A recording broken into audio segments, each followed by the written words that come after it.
Hey, my beautiful listeners, we are back with season 3 of The Beautiful Side of Grief, and I'm your host, Helen Morris. My incredible guests continue to share their own personal stories of grief in so many different forms, and how they have managed to find the positives and beauty from their experiences. And I hope by listening to these honest, heartfelt accounts, you can find the tips, insights, resources, and strategies you need for where you are right here and now. And maybe one day even find your own beautiful side to your grief. So share away, as I would love this podcast to reach as many who need to hear it as possible. And don't forget to check out the episode notes as well for more information and links. Plus, the energy healing I do that changed my life forever. And this season, I'd love to share the affirmations and meditations I'm working on also, so stay tuned for those. Right now, though, my thanks to you for listening in, and let's check out who this week's guest is.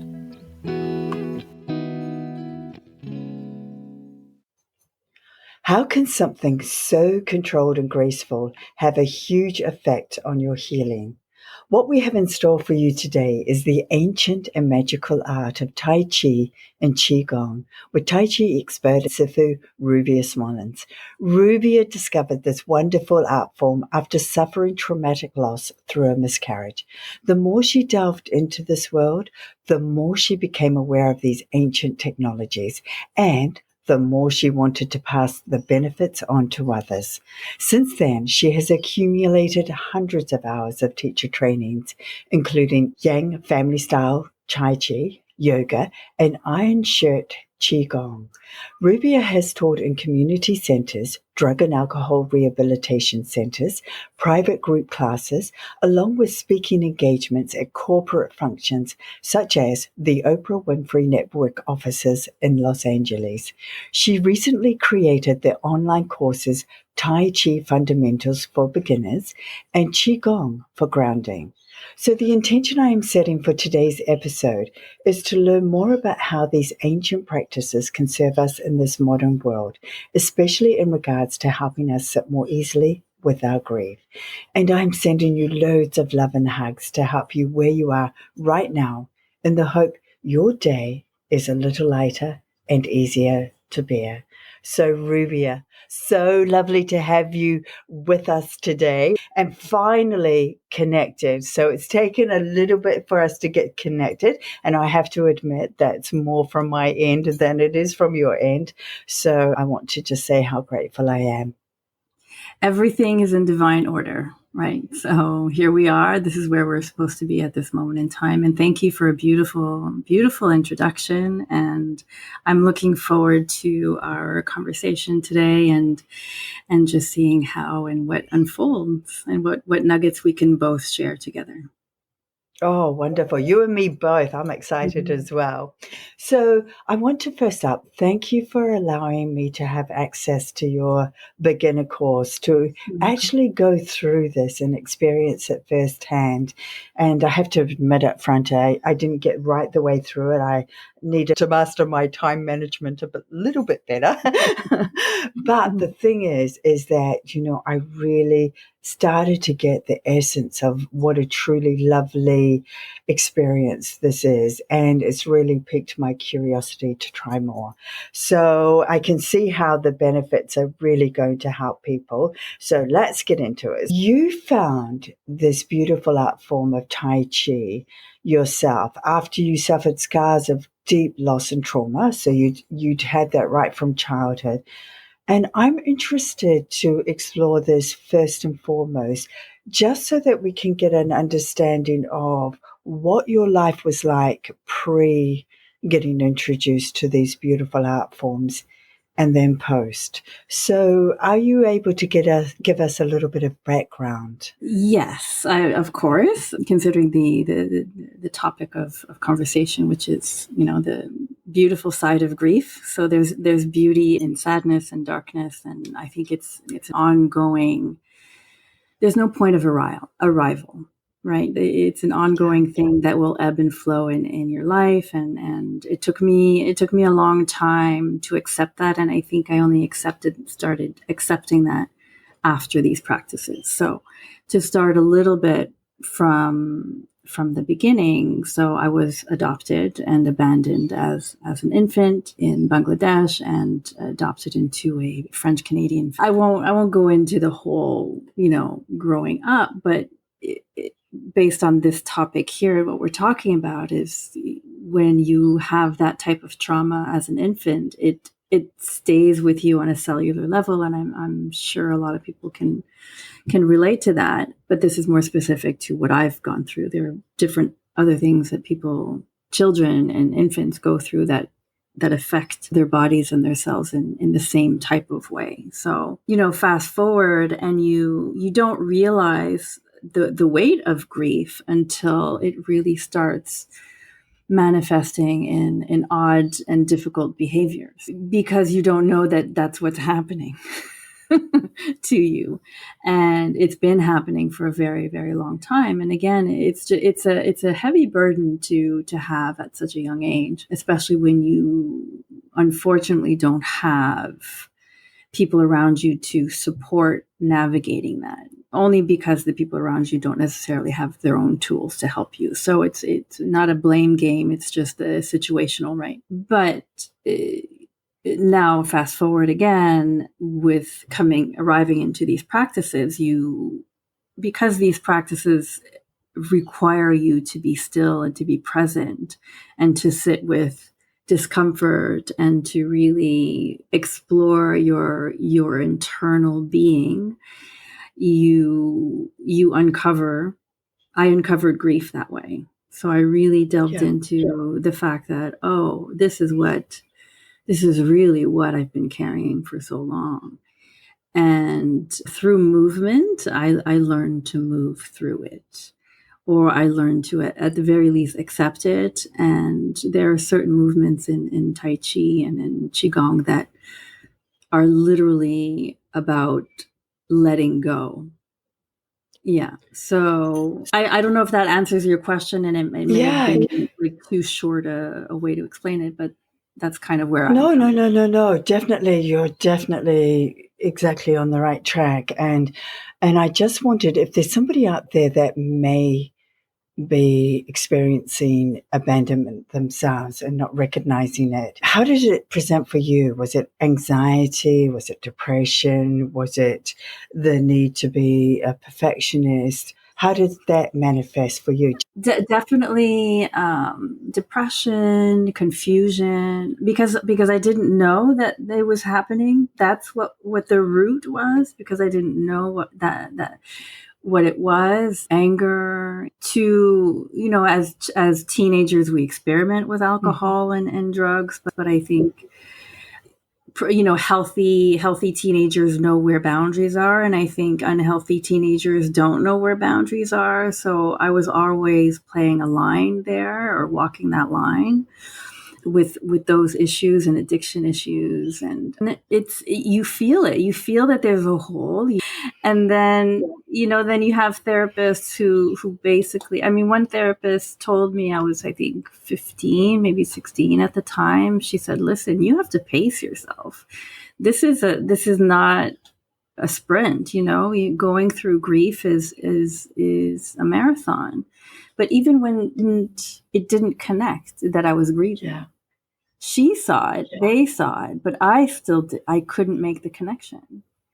But what I do realize is that ceremony is important. And there was no ceremony acknowledging or addressing the fact that there was a deep loss there. And that's why we have funerals. Yes. That's why we have, wait, why there's that, you have to close the chapter. There has to be a clear closing of the chapter to facilitate the grief. That doesn't take away the grief, but it facilitates it. So if you grow up without some kind of loving ceremony, then I feel like you're lost in the wind a little bit. So I found ceremony for myself. That is such a good point you bring up, because I actually hadn't thought about that before.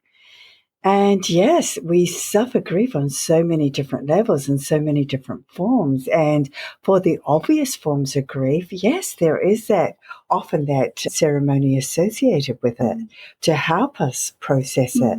But you were so right. And just on what you were saying, and the reason I put my hand up when you had said, there's a hole, there's this deep hole. Well, that was because that's exactly what my daughter experienced, because I raised her on my own. Her dad left when she was 1, and she didn't have much to do with him. And around about the age of 14, she just had all this anger and chaotic behavior. And I didn't know where it was coming from because we'd always been quite open. But it wasn't about me. It was about her trying to make sense of why she felt this deep hole within. And you explained it beautifully. Wow. Yeah, so I think it's really important for people to understand that if they're feeling out of sorts and they're not understanding where that's coming from, there can be some things tracking right back that you've, like you said, harbored at a cellular level that's imprinted within you. So what is it about these disciplines that you immerse yourself in that's helped you overcome the barriers attached to grief and loss? Well, again, I can only speak from my own experience, right? But what worked for me won't necessarily work for everyone, but definitely, when you're dealing with grief, finding an artistic expression is really, really important. Is finding some kind of art that moves the energy from within outward is really, really important. So for me, it was martial arts, it was movement, it was meditation, because it's a moving, but meditation and I couldn't sit and meet. That was very, very difficult for me, but I understood the importance of it. So when I found Qigong to help heal my back and going through the loss of a miscarriage, it was physical at first because I was looking to find movement to help me at least move, because my yoga practice was aggravating the injury. And so Qigong is what really was the only thing that I could do. And so I did that for the physical benefits. And then something else started, developing through guidance with you and through discipline and all of these things. It becomes an art form. It becomes an alchemical artistic process that then becomes the foundation on which you continue your healing, or you start your healing from there. So that's what the teaching part became an act of reverence for the art and of service to the art form, how I approach it. Although I've had a longer yoga practice, I never wanted to give that up. Yoga was very personal to me, and when you teach something, you're giving it just doesn't belong to you anymore. And I've always been protective of my yoga practice, but my Tai Chi practice and Qigong practice never felt like it belonged to me in that sense. It felt like it needed to be outside of me. So that's how I approach the art form. But I hope that again that answers that question, and we can elaborate a little bit more. What are the differences between Tai Chi, Qigong, and yoga? You're saying that your yoga, which many people listening would think, I'm doing yoga, that's going to be great because that stretches everything out and we're doing all the right things for our body. But there's something different about Tai Chi and Qigong, isn't there, that happens at a different level? I don't know. I think I don't know that they're different. I think they definitely have colored each other. For me, they've supported each other. I think that my yoga practice became deeper because I started developing a Qigong practice, and my Qigong practice felt like sacred geometry next to my yoga practice, and so it elevated it to another level. Yeah, they definitely support each other. I don't know that they're very different. I mean, yoga can be a little more intimidating to people because they see acrobatics behind it, and it can be intimidating if you feel that you're not flexible. And again, that's not why you go to yoga, because you go to yoga because you're not flexible, to work on your flexibility. So there's that aspect of it. But Tai Chi and Qigong became a little more practical and a little more accessible for people and for myself. Like, it was, you don't need any equipment. You just need to be able to be present and accept where you are in your body and not fight your body. I think people in their yoga practice have a tendency to fight themselves in their practice. Like, they push themselves further than they should. And Tai Chi doesn't do that for you. It doesn't ask that of you in any kind of way, even either subtle or obvious. So it's a great place to start if you're starting any kind of fitness. If you haven't moved in a long time, it's a really nice, gentle way to start incorporating movement. So maybe in that sense, it's different. So you started it, for the physical aspect of trying to help your back out. But then it became more than that, didn't it? So tell us how it helped you with your grief of that miscarriage.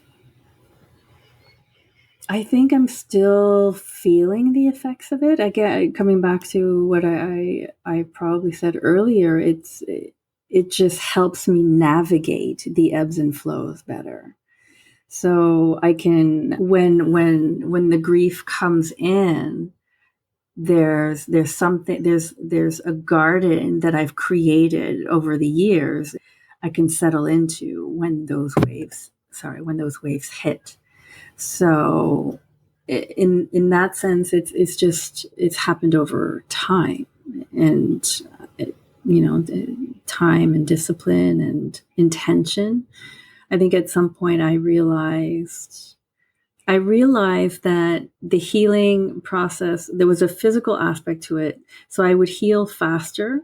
If my back went out, I was doing Qigong, the healing process was faster because I had developed a Qigong practice.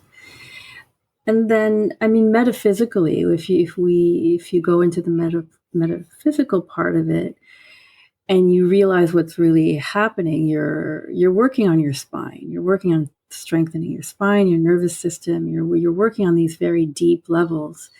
And when you do that, the spine is ultimately a tuning fork to listen to the universe. So, and tap into the macrocosm. So it's an energy refinement system that allows you to tap into your higher source, your higher self, God, whatever you want to say about that, or call it, or identify it. So at that point in time, it becomes something a little more spiritual, metaphysical, and self-realizing. But again, that happens over time. Yeah, that's beautiful. And I love how you describe grief as an ebb and flow, because there is no end point to it. Yeah, it is exactly that. And I think that's often what people are wanting to happen, is that they're wanting to move through this grief, like be done with it, okay, I've done all the work, okay, that's going to sit over there now. But it doesn't. It just, it can be the smallest triggers that happen years later that can bring you back. And I think it's always with you at some level. So that's beautiful. So we're going to go and explore that a little bit more, because that is also on the principles that you study. But before we go there, I want to look at how well Tai Chi has been researched. And I know on your website you reference the Harvard School of Medicine Guide to Tai Chi, which supports what Tai Chi masters have known for centuries. And in addition to more flexibility, vigor, balance, and as well as well-being, it has a beneficial impact on the body's systems. Okay. So you've just started to touch on that when you were talking about our spine and, bringing things into balance there. But can you explain to us how it works on a bigger scale with all our body systems. So you want me to speak on the micro or the macro? Are we going back to the metaphysical? I think we'll just start with the physical, like, just Okay. so how, when you go through and do the balancing, moving from a sympathetic to a parasympathetic state in your body, and how that can have an effect on those systems. Okay, I see what you're saying. Is that okay? Oh, Sorry, no. I wasn't very Well, clear. No. I just wasn't sure if I was understanding it correctly. So, because it all ties together, you're right in asking it that way. I do recommend the book. So the Harvard Medical School, I don't have the book in front of me to read the Harvard School of Medicine Guide to Tai Chi. Yeah.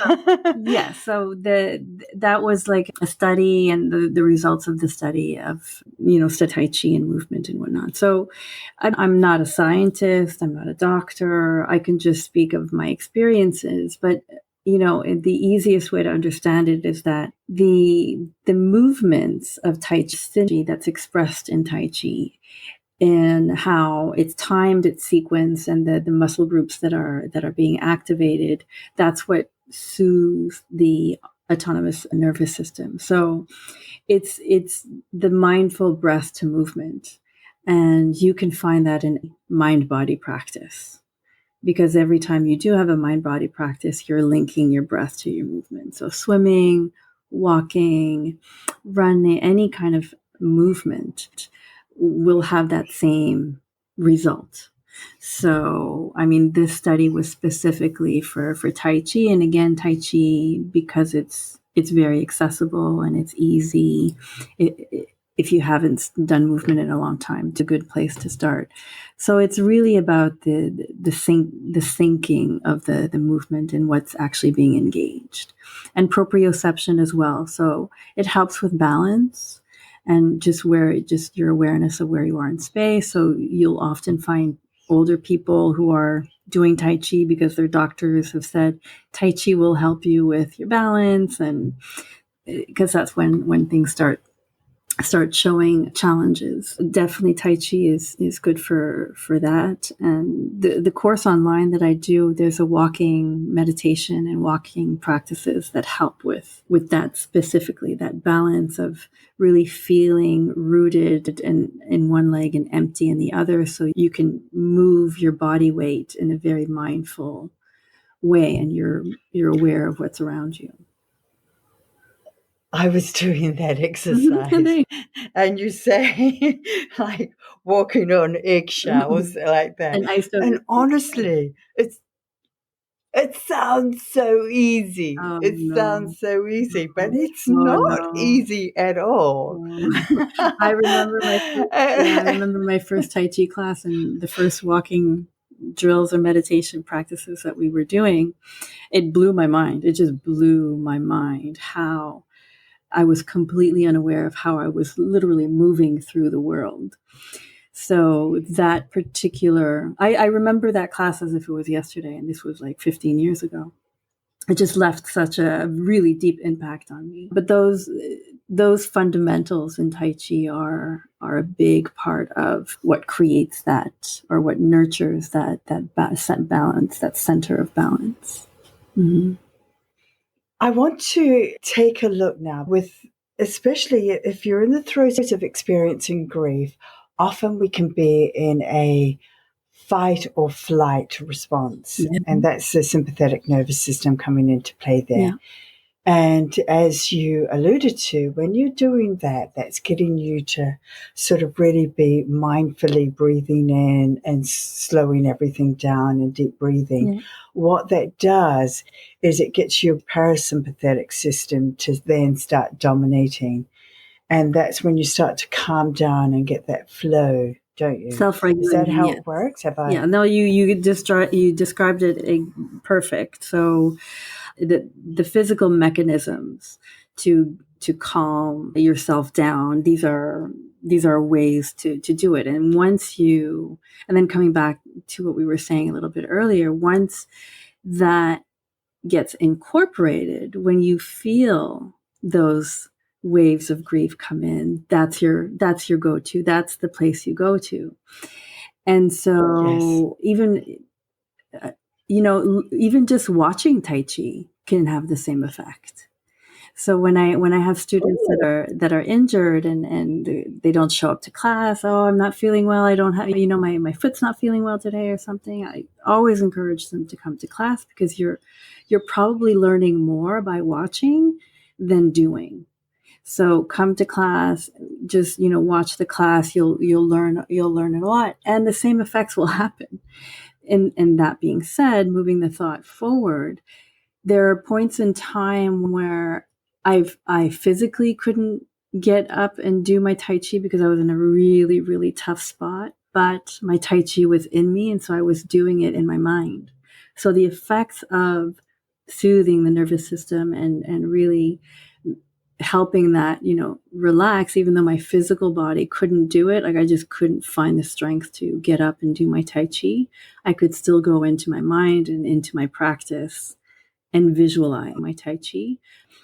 So, but again, I say that's not going to happen after doing, Tai Chi for 2 days. Like, you have to you have to accept or walk into it as a life partner to your grief, if anything. And that's why they call these practices life practices, because they're not practices you can acquire or even master in one lifetime, as far as I'm concerned. Yeah. So, but it's powerful that way. It became powerful in that sense where you gain tools to self-regulate, and that's kind of the point of gaining tools.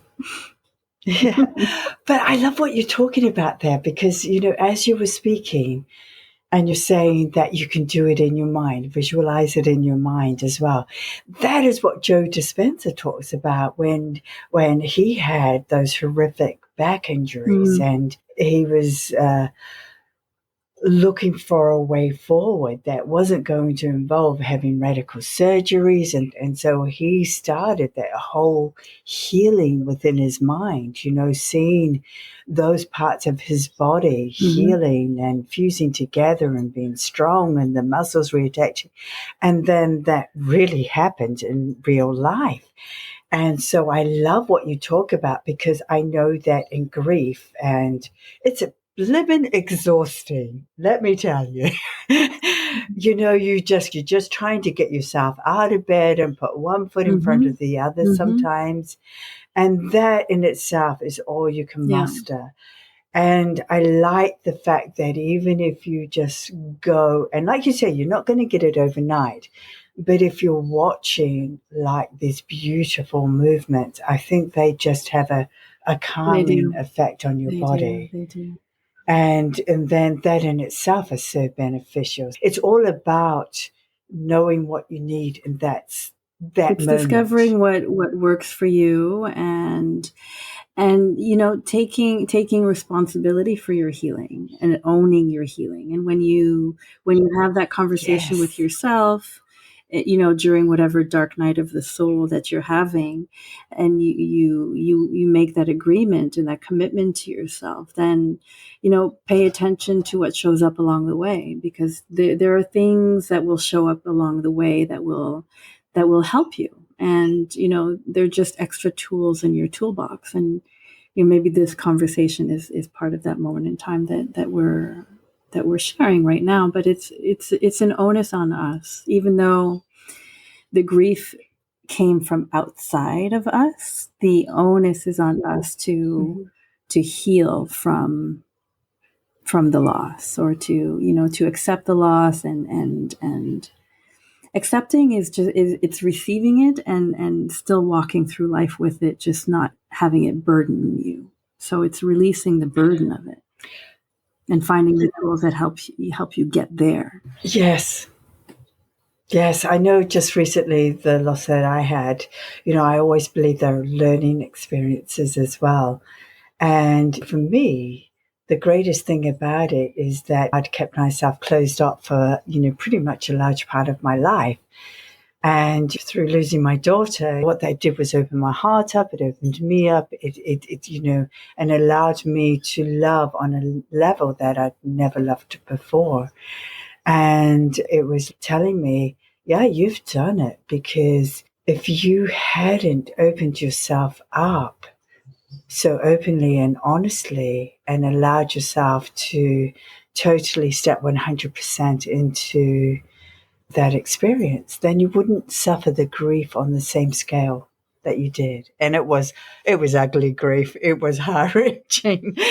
I mean, grief is Yeah. ugly. It's just, it's not pretty. And then we try and make it pretty. We try and we work through. It's hard. It's really Yeah. not easy, because you don't want to be here a lot of the time. Like that's how deep it goes. I get it. I get that feeling, and that even that feeling ebbs and flows. Yeah. Yeah. And it's lovely. I just love this conversation we're having, because it's just like weaving so much together. So Tai Chi follows the principles of the Tao. Can you, like, talk to us about that? What is that? The Tao is just, if one of the first sentences of the Tao is, if you can explain the Tao, then that's not it. So really, that's literally the first sentence, and so I can't really sit here and explain it to anyone. Really, it's an exploration. It's being in flow with nature, and we're accepting that we're part of nature. We're not separate from the earth. We are supposed to be in harmony with the earth, and we have to reach a point where we acknowledge the disharmony that's been created, and find a way back, by any means necessary. It's not always practical thing, and go into the forest. But there are ways that you can find a reconnection to the earth, and just to the flow and the nature of our natural surroundings, the nature of our humanity, which involves death. Yes. Can't explain the Tao. I think you've done a pretty good job of explaining something that can't be explained. I mean, the Tao Te Ching, the Tao Te Ching, the one translation I would recommend would be Stephen Mitchell's translation. There are many hundreds of translations out there, and even if they're written in English, they sound like they're Chinese. So the Stephen Mitchell's translation is very approachable, and an easy way to at least understanding through an English translation, because it's not in English. Yes, and like, my understanding about it is everything is about balance. You get the good times, you get the bad times, you get health, you get ill health. It's all ebbs and flows together, and it's what you're needing to learn, and it's just sitting with it. And like you say, where are you right here in this moment? And it's just really exploring. Often we don't even have that level of awareness. We're so busy sometimes. We just don't allow ourselves to stop and just sit and say, okay, what is it? What is it I'm feeling? And just accept, where you are. Just accept where you are. Yes. Without judgment, with pure empathy towards yourself, and compassion towards yourself. I mean, it's when we give ourselves these gifts that we can move them forward. If you're not giving yourself compassion and empathy and self-love and care and all of that stuff, then it'll be difficult to pour that outward if you're not pouring it in towards yourself first. So it's all about that inner exploration again. So I also read that you have a form of yoga called the warrior yoga. Is that correct? Yoga Naga. Oh yeah. Yeah. Share with us about that. Well, I did an intensive training. I mean, I started my yoga practice with, Sivananda yoga, hatha yoga. And then I explored different styles from different systems. And Yoga Naga that particular training was very intense. And I think that's the one that really broke me open, I think. Oh.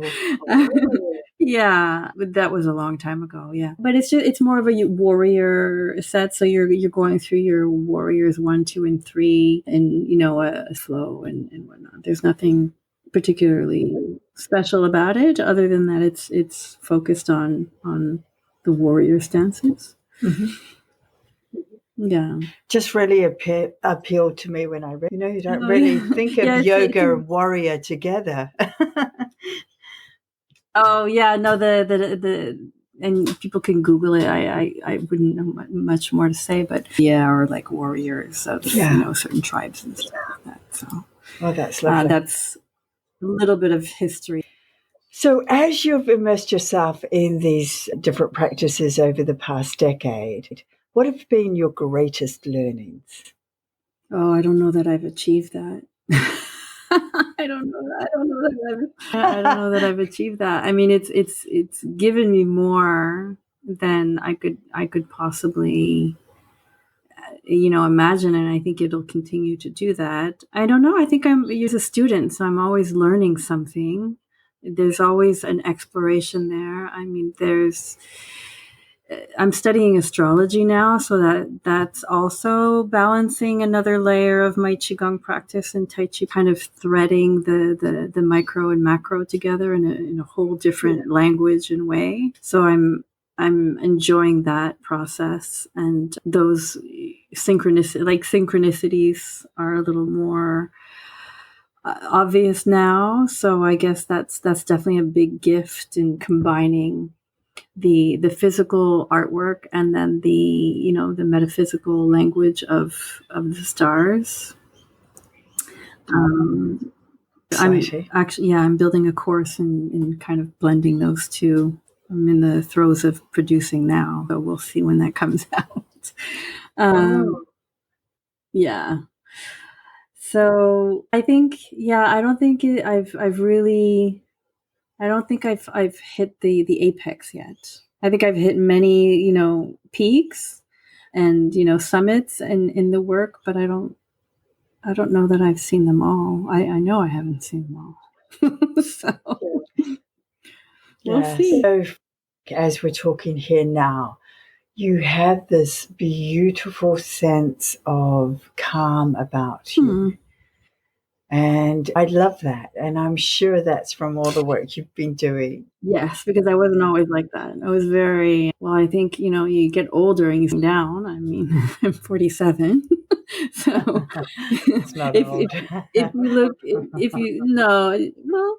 I'm halfway there, right? In 47, you're midlife, right? Halfway.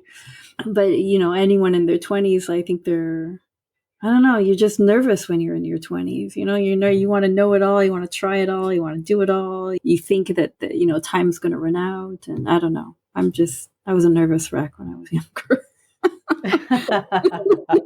So this calm woman that you see before you is it's something I've had to work at for sure. Yes. Yeah, but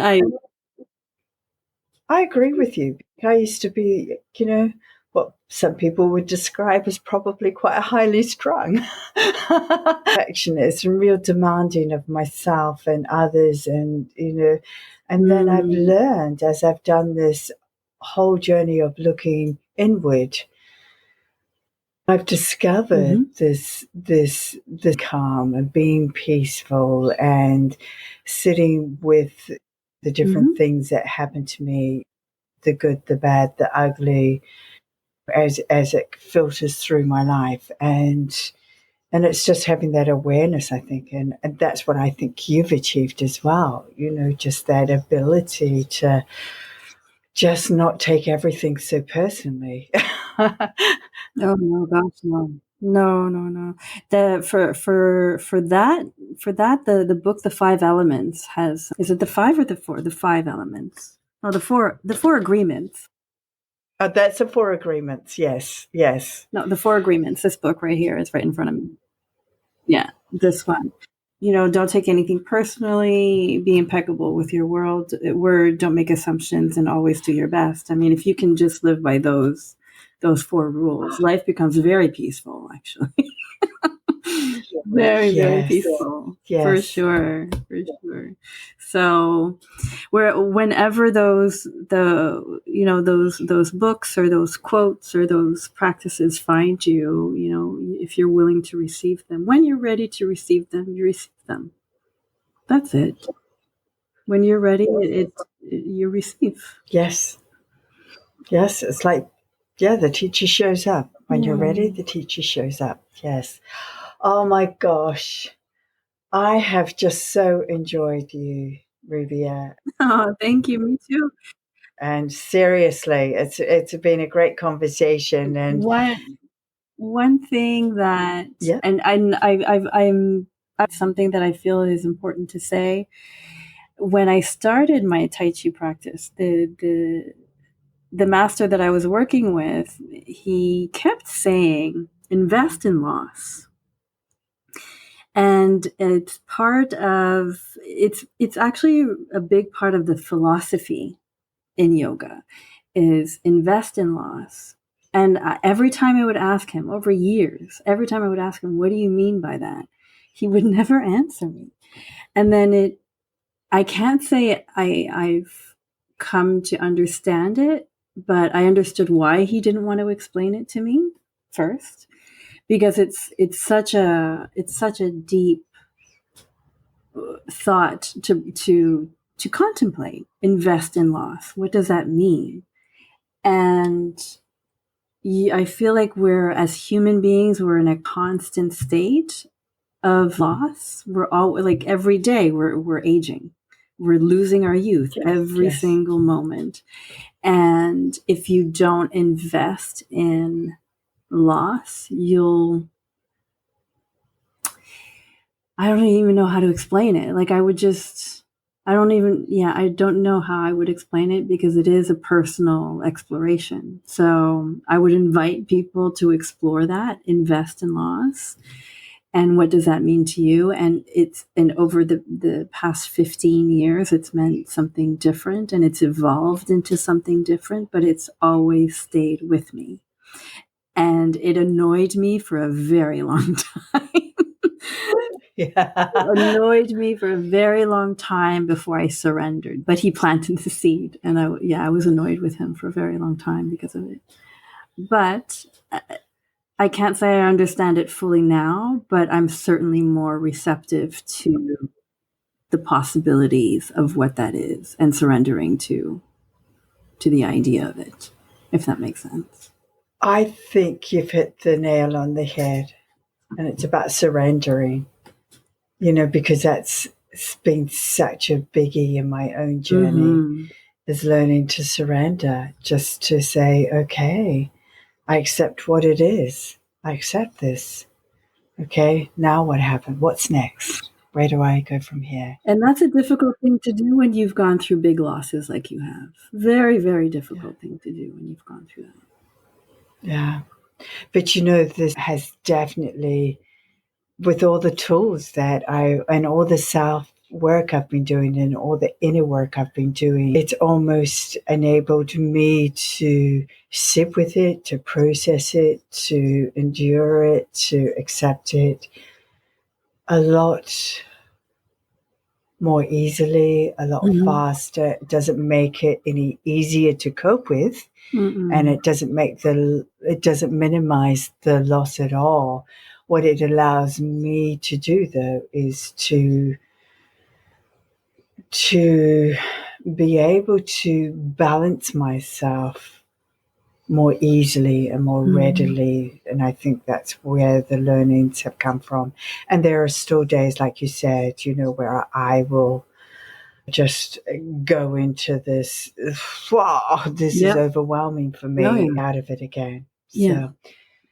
So I don't know if you're aware, but I always finish up with my podcast with a couple of questions that I love to ask. So what is the best thing that has happened to you so far today? Sorry, I got a big check. Oh, that's fantastic. I got paid for a job that I did. So I know this sounds terrible and materialistic, but it's always a good day when you get paid, right? So because I don't have a regular job, right? So I don't have when I get money in, it's a big deal. Yeah, you can't. It's very difficult to live on nothing.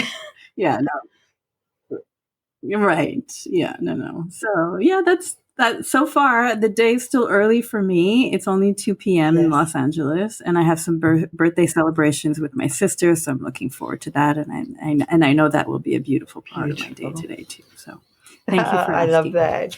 Okay, what is the proudest moment to date for you? Oh my gosh. Pride.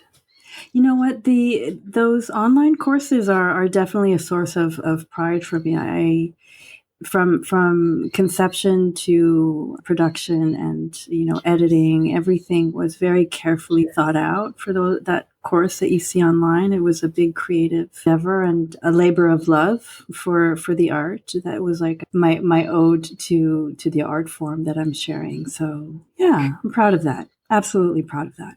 Congratulations. See, is the immense work that goes into these projects. Even you and I speaking today and getting that released, it's a journey. It's a lot. There's a lot that happens behind the scenes that people are not aware of. Absolutely. So I understand Absolutely. why you would be so immensely proud of that. And so, yes, well done to you. Thank you. You're welcome. When your day is not going so well, you have moments in your day that turn a little bit dark or turn to custard. What do you do? I self-regulate. I check in with myself. I mindfully check in with myself, and I check in and I'm like, okay, you need to be honest with yourself. Why are you feeling like this? Yes. And can you do anything about it? No, not really.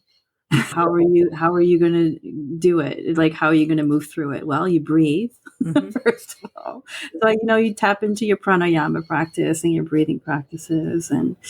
And yeah, again, this Tai Chi, Qigong has been a garden that I've been planting seeds in for a long time. And that I go and smell the flowers when I have bad days. Wonderful. So, yeah. Wonderful. Just check in. What takeaways would you like to leave our listeners with? Don't try and figure it all out at once. It's never going to happen that way. And invest in loss, as we were just discussing. I think that's a big one. And if it annoys you, then I understand, because I was there. And find your healing. Whatever it is, whatever it takes. Healing is sacred work, and it's the best thing that you'll do for yourself and the people around you, more importantly. Yeah. Right. I love those. I love those takeaways. And invest in loss. Well, that's resonating with me. So I guess it's going to annoy me as well. Thank you for that. I can laugh about it now. But I so understand where you're coming from. So anybody that's wanting to look at any of your practices a little bit further, I know that you quite often offer a discount and something that our listeners can benefit from if they go and have a look at your website. Or is it some code I can leave our listeners? Yeah, we can. I mean, what I've recently done is I've put all of my courses on a sliding scale. So it's kind of has bypassed the code. So I've kind of like centralized it in that way where I don't have to start creating codes for every podcast that I do and everybody I meet. So I've just made it accessible for everybody. And if you need further than that, then I welcome people to email me, and I'm happy to help. Like just go to the website, taichiwellness.online, not .com, .online, and we'll put the link in the show notes, I'm sure. Yes. And all the information on the courses are there. The way to go about doing the sliding scale is there. The codes you enter for the sliding scale are all there, the instructions. So, and if beyond that you need help, then I'm very accessible by email. Wow. This sounds very, very exciting, and I'm so grateful to you for taking the time to share with us all these wonderful insights that you have had from looking into and exploring these ancient practices and how we can bring them into our own lives with technology, because everything is so accessible now.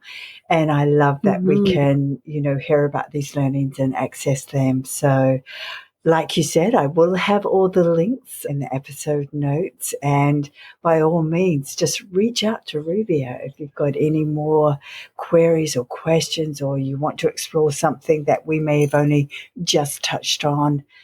Yeah, no, thank you for having me. Yeah, you're such a beautiful soul and you're so approachable. So, I highly recommend people going and checking you out. Absolutely. And I'm very, very grateful for your time, Rubia. Thank you for allowing me to share the work. Yeah, I appreciate it very much. Thank you. Thanks for listening. I hope you got some real value from this episode. Let me know how I'm doing, or if there's a topic you'd like covered, by clicking on the Healing to Be You Gmail link or going to the Healing to Be You website. To get notified of new episodes, hit the subscribe button and please share if you know of someone who could benefit from this episode. Until next time, be kind to you and take good care.